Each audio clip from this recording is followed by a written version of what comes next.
Imagina que alguém, tipo, simplesmente desapareça. Uhum. Sem deixar endereço, sem telefone novo, sem responder a mensagens do WhatsApp. Totalmente fora do radar. Sumiço completo, né? Exato. Se essa pessoa é cliente de um banco, por exemplo, ou assinante de um serviço de streaming de vídeo, a lógica da empresa é super simples. Corta o serviço.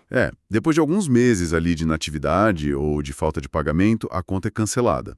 Os dados vão lá para um arquivo morto e a vida segue. A burocracia corporativa não tem a menor obrigação de se importar com o seu paradeiro. O foco deles é puramente financeiro. Mas a gente vai ver que se essa mesma pessoa pertence à organização global que nós estamos analisando no mergulho de hoje, olha, o protocolo muda drasticamente. As regras deles exigem que a congregação procure ativamente por esse indivíduo durante, 2 anos inteiros. 2 anos? 2 anos inteiros, antes de sequer pensar em alterar o status dessa pessoa em um sistema. Pois é, e isso é uma premissa que desafia totalmente o senso comum sobre como essas instituições massivas operam, sabe? Com certeza. Geralmente, o foco de qualquer manual de operações corporativo é proteger o caixa e garantir a eficiência máxima, eliminar aquilo que não dá retorno, né? Mas aqui, o ativo central não é um produto, é a pessoa. E é exatamente essa tensão que a gente vai explorar hoje. O material que nós temos em mãos, para quem nos ouve, é o capítulo 7 da edição de 2025 do Manual da Igreja Adventista do Sétimo Dia. Um documento bem denso, por sinal. Muito. E para quem gosta de entender como essas engrenagens institucionais funcionam nos bastidores, esse documento é fascinante. A gente está falando de um manual de regras globais que dita como lidar com admissões, transferências intercontinentais e registros de milhões de membros. Uhum. E a nossa missão hoje é entender o seguinte: como equilibrar uma burocracia altamente padronizada com cuidado pastoral e espiritual humano. Olha, esse é o grande desafio. E o que fica muito claro ao longo dessas diretrizes de 2025 é que nenhuma vírgula ali está por acaso. Nenhuma vírgula. Nenhuma. Nós costumamos ver a teologia e a burocracia como, inimigas naturais, né?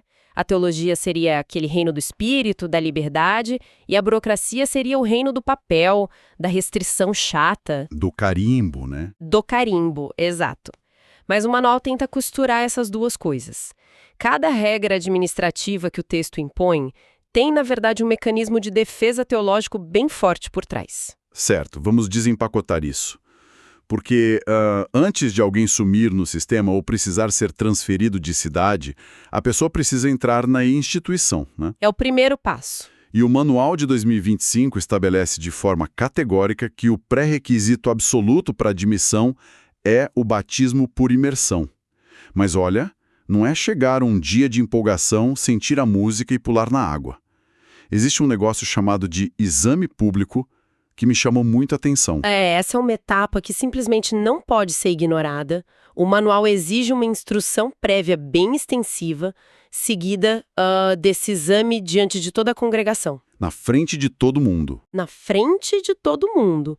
O candidato não é aceito de forma velada ou só ali numa conversa particular 1 a 1 com o pastor ou a liderança. E esse exame não é pouca coisa, tá? Lendo as fontes, o texto lista 13 perguntas detalhadas que compõem o voto batismal, ou eles têm um voto alternativo de 3 perguntas, mas que são bem densas também. Bem abrangentes, né? Muito.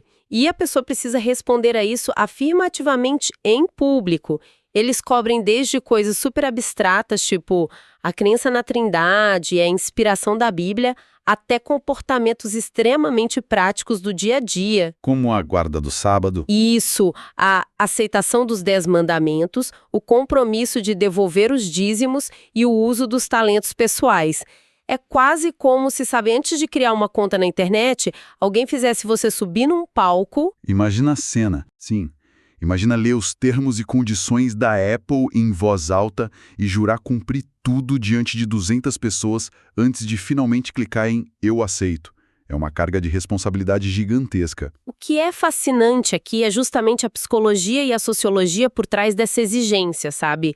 A instituição simplesmente se recusa a aceitar membros com base num entusiasmo momentâneo. Aquele calor do momento. Exato. Imagina o peso de você assumir compromissos financeiros, de mudança de estilo de vida e de crenças doutrinárias diante de uma comunidade inteira. O exame público, na verdade, garante duas coisas que são críticas. Quais? Primeiro, a congregação sabe exatamente quem está entrando e o que essa pessoa prometeu. Isso acaba criando uma rede de apoio e de responsabilidade mútua. Faz sentido. E segundo, um indivíduo perde qualquer ilusão de que a fé é tipo um hobby de fim de semana, entende? A admissão é desenhada para ser um ato de consciência absoluta, o que elimina grandes surpresas no futuro. E o manual não para nessa parte filosófica. Ele vai direto para a logística pesada do momento. Tem instruções bem específicas sobre o decoro na hora da cerimônia. Ah, sim, as regras das roupas. Pois é. Eles pedem o uso de roupões modestos, feitos de tecidos que não fiquem transparentes quando molhados. E ainda determinam assistência de diáconos para ajudar os homens e diaconisas para ajudar as mulheres ali na entrada e na saída do batistério. Tudo é milimetricamente pensado para não dar nada errado. Porque, teologicamente, esse ato é visto como a admissão na família celestial. Então, se a cerimônia é tipo o portal de entrada para algo tão sagrado, qualquer constrangimento físico ou falta de organização que tire o foco do significado espiritual seria uma falha enorme. Seria uma distração, né? Totalmente. A burocracia de exigir o roupão não transparente, os diáconos ali apostos, serve exclusivamente para proteger a dignidade do ser humano naquele momento de tanta vulnerabilidade física.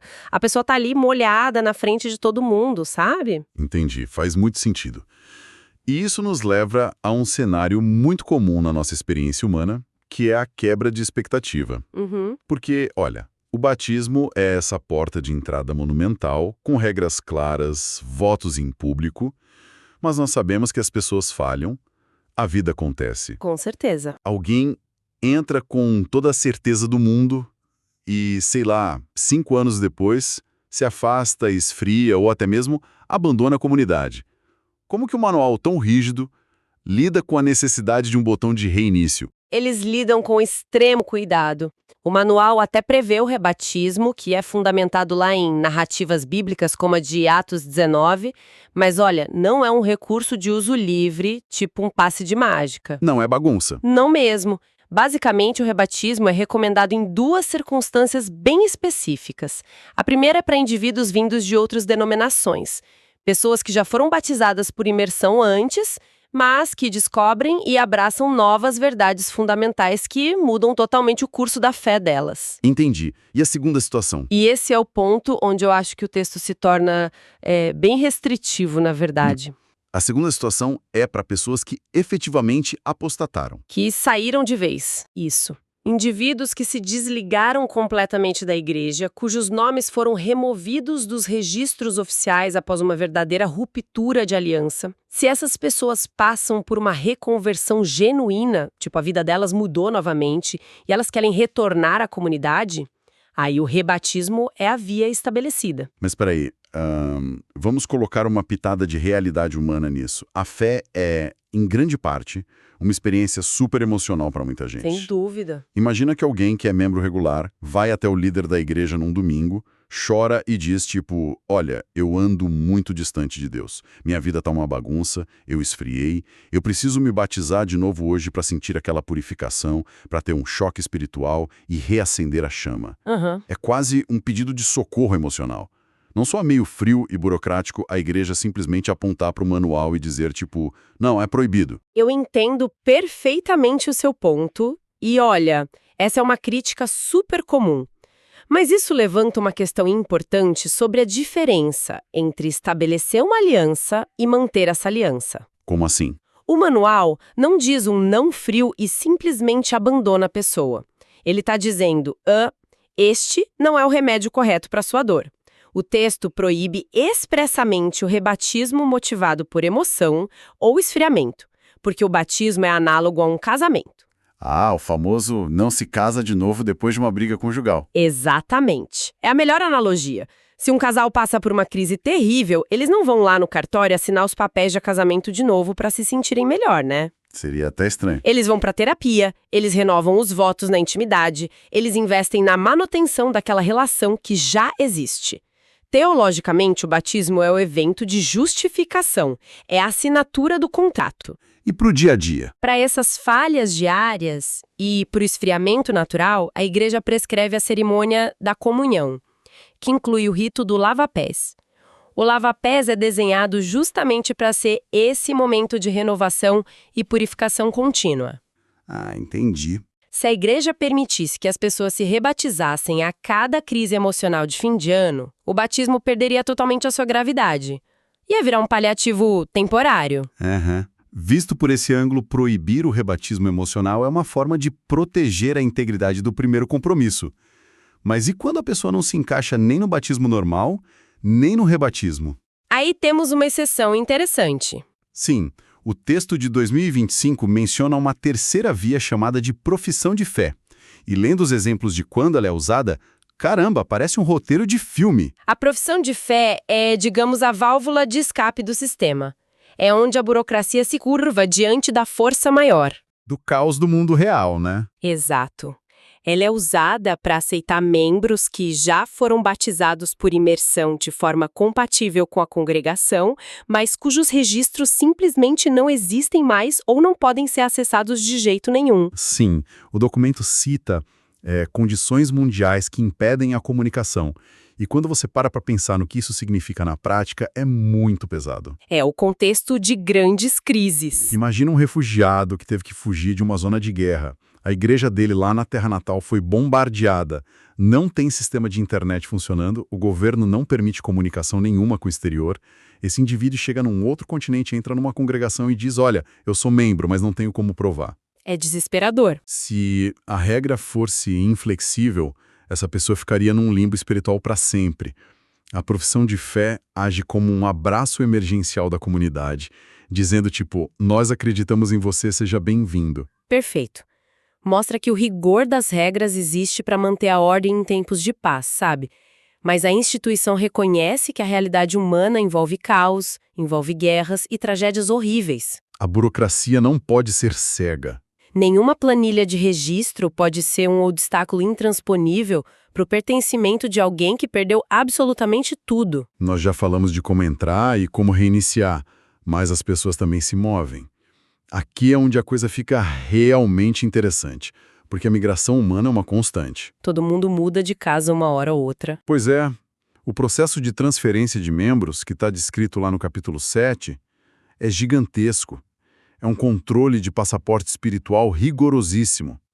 Se alguém se muda e vai ficar mais de 6 meses em outro lugar, o manual exige que se peça uma carta de transferência. E essa carta tem uma validade quase radioativa de exatos 6 meses, nem um dia a mais.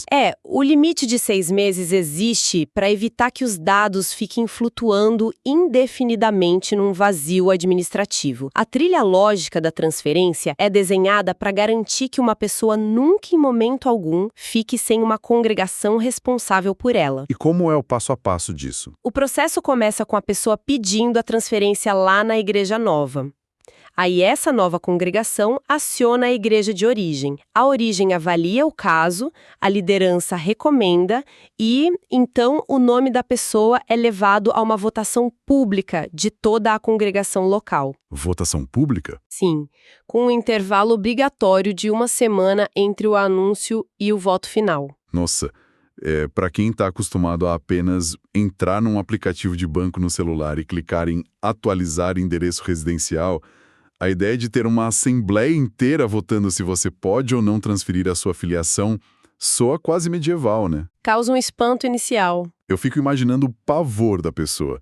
O líder lê o seu nome lá na frente no microfone e anuncia tipo, alguém tem alguma objeção?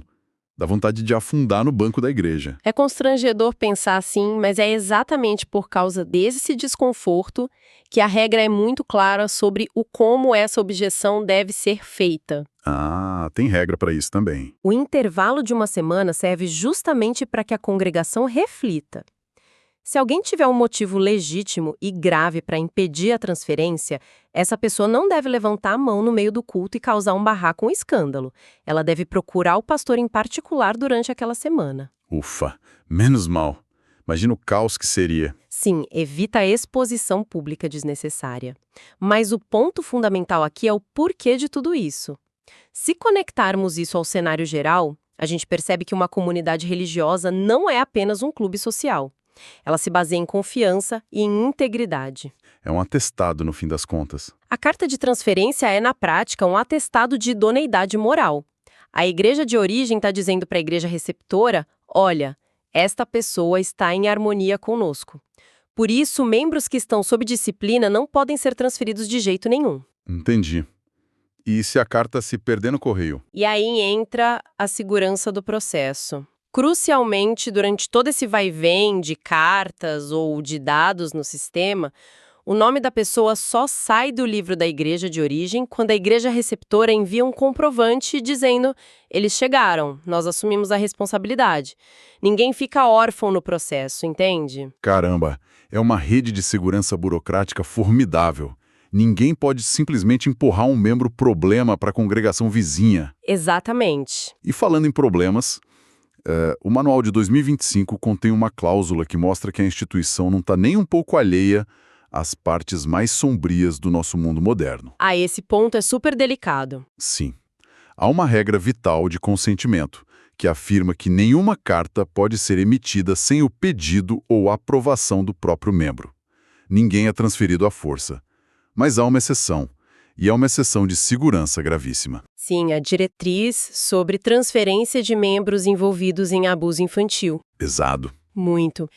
Historicamente, como a gente falou, cartas de transferência são documentos padronizados, o secretário não fica adicionando notas de rodapé fofocando sobre a vida privada da pessoa, né? Seria antiético. Mas o manual faz uma quebra radical de protocolo.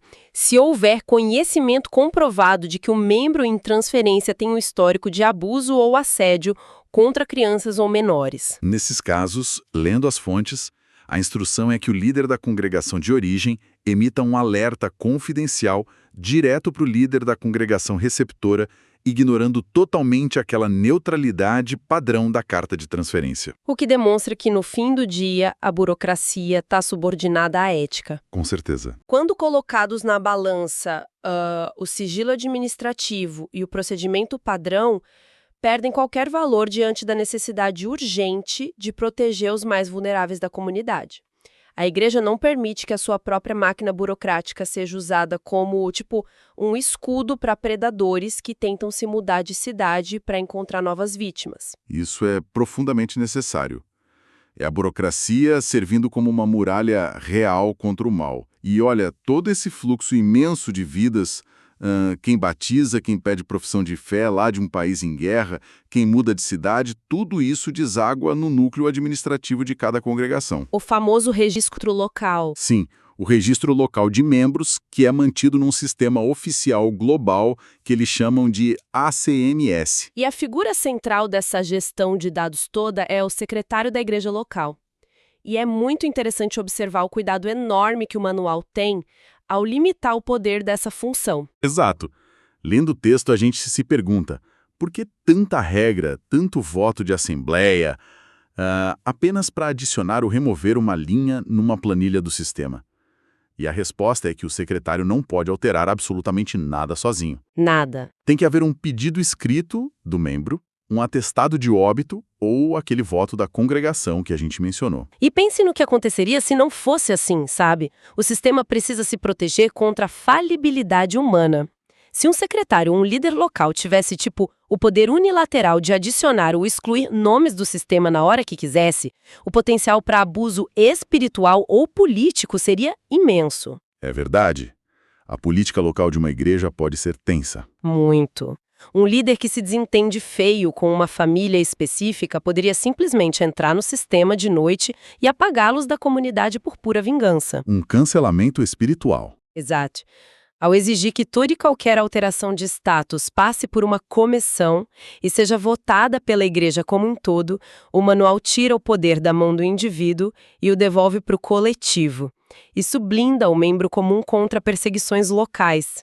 É a velha máxima, né? O poder absoluto corrompe absolutamente, então vamos pulverizar esse poder num comitê. Exatamente. E dentro das diretrizes do que pode ou não gerar exclusão de um nome desse registro, tem uma proibição absoluta no documento que, olha, dá um grande alívio de ler. Ninguém, sob nenhuma hipótese, pode ser removido do rol de membros simplesmente porque não tem condições financeiras de contribuir com dízimos ou ofertas. O que é um posicionamento institucional vital. Muito. Vivemos em uma sociedade onde tudo é monetizado. Se você não paga a assinatura da academia, você não passa da catraca. Se o cartão de crédito não passa, sua conta premium é rebaixada para a versão com anúncios na mesma hora. Tudo gira em torno de dinheiro. Ao colocar no papel oficial, de forma indiscutível, que o pertencimento à comunidade independe da capacidade econômica, a organização reafirma que a aliança é puramente espiritual. O valor da pessoa na congregação não oscila conforme a inflação ou se ela perdeu o emprego. A sua carteira não dita o seu lugar no banco da igreja, né? E toda essa gestão culmina em uma prática que o manual define maravilhosamente bem, com o termo de revisão redentiva. Um nome bonito para uma auditoria, né? Sim. Limpar a base de dados do sistema ICMS, ver quem está ativo e quem não está, não é descrito como um trabalho de arquivologia para gerar gráficos bonitos para o relatório de fim de ano. Muito pelo contrário. A revisão redentiva é tipo a união perfeita do papel do administrador com o papel do pastor. Como eles mesclam isso? O manual instrui que o ato de auditar os registros é procurar quem são os membros regulares, identificar quem está ausente há meses e listar quem está com aquele paradeiro desconhecido é, na verdade, um ministério de resgate. Resgate. Sim, os dados no sistema são apenas um diagnóstico de saúde. O objetivo de descobrir que alguém está com o status incorreto é provocar uma ação, motivar uma ligação telefônica, gerar uma visita pastoral, tentar reconectar esses laços. É olhar para uma linha ali no sistema e entender que ali por trás existe um ser humano que pode estar enfrentando uma crise, pode estar isolado ou simplesmente estar em casa esperando que alguém note a sua ausência no sábado, sabe? É a humanização do dado. Isso nos leva de volta lá para o começo da nossa análise. A regra de procurar a pessoa por 2 anos antes de declará-la oficialmente como localização desconhecida.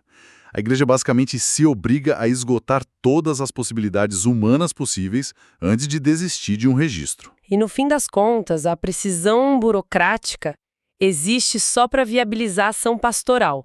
Porque se os dados da congregação estão caóticos, a comunidade não tem como saber quem se perdeu pelo caminho e quem está precisando de ajuda urgente. Sem dados, você não tem ação. Exato. A burocracia serve ao cuidado. Nós começamos o nosso mergulho de hoje querendo entender se era possível administrar uma rede global gigante, mantendo aquela sensibilidade do cuidado humano. E, poxa, passando por batismo, rebatismo, transferências de passaporte espiritual e a gestão de registros lá no capítulo 7, parece que a resposta da instituição é um retumbante sim. Eles conseguiram estruturar isso. Eles criaram uma armadura de regras justamente para proteger o coração da comunidade. Então, o que tudo isso significa para a nossa audiência? Uma boa pergunta. O manual lida exaustivamente com a mecânica de pessoas que desaparecem fisicamente, pessoas que perdem um contato geográfico e precisam ser buscadas por 2 anos. Mas para quem acompanha essa reflexão de fora, o contraste com a nossa vida diária atual deixa uma pergunta meio solta no ar. Qual? Nós vivemos em uma era em que os nossos bancos de dados são virtualmente perfeitos. As redes sociais rastreiam os nossos passos globais todos os dias, os nossos IPs entregam nossa localização exata para qualquer site, e nós temos grupos de comunicação no bolso 24 horas por dia. A gente está sempre conectado. O que significa realmente estar desaparecido no mundo de hoje?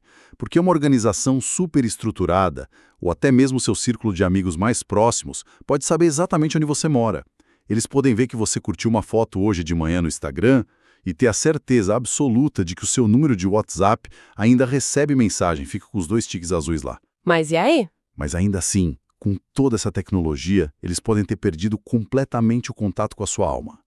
O desafio moderno não é saber qual é o endereço atualizado na planilha. A grande dificuldade em qualquer tipo de organização humana hoje é garantir que o pertencimento não se resuma a um nome verde numa tela. Olha, é muito profundo isso. A tecnologia e a burocracia podem até garantir que você seja encontrado no mapa, mas só o cuidado genuíno pode garantir que você se sinta em casa. Uma reflexão fortíssima para levarmos adiante. Agradecemos muito a companhia de todos nesse mergulho nas dinâmicas que governam grandes comunidades e nessas lições incríveis escondidas em manuais de regras que parecem ser tão frios. Continuem questionando os sistemas ao redor de vocês e a gente se vê na nossa próxima análise.